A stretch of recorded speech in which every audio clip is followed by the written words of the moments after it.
Yes, my number one tip, if you're a novice and you haven't bid in an auction before, it's really important that you go out and watch a few auctions. If you have a specific property in mind and you know who the auctioneer is going to be, who's calling that auction, I really highly recommend you go and watch a few auctions that auctioneer is calling before your auction. So you can look at a few of the idiosyncrasies or the little 1%ers that auctioneer does when calling the auction, so you're well prepared. I think one of the biggest... Damien, can you expand on that? What benefit do you get by sort of learning those idiosyncrasies? Well, listening out for different things that the auctioneer might say or do to try and understand how that auctioneer operates. Listening out to when they call the property first, second, third. Do they do it regularly? Do you need to be concerned about if they do it quickly and they sell it quickly?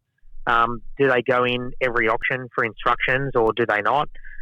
Just getting a bit of an idea of the feel for the body language of the auctioneer and listening to the language that they use.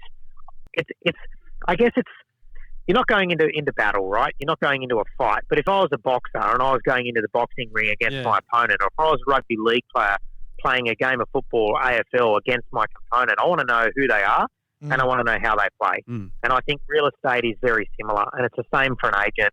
Know how someone negotiates, know how someone works the floor, know how someone conducts their auction. So I really advise that you get to know the person, because in essence, you as the buyer is there to buy it as cheaply as you possibly can. And the auctioneer is there to get the best price for the seller. So whilst it is me versus you do it in a respectful way, but don't underestimate the fact that the auctioneer is there to get as much as they can out of you as a buyer. So if you can learn some things about the auctioneer, that might help you on the day of the auction. Also understand that the auctioneer is human and the real estate agent is human. So one piece of advice that I would give buyers is don't be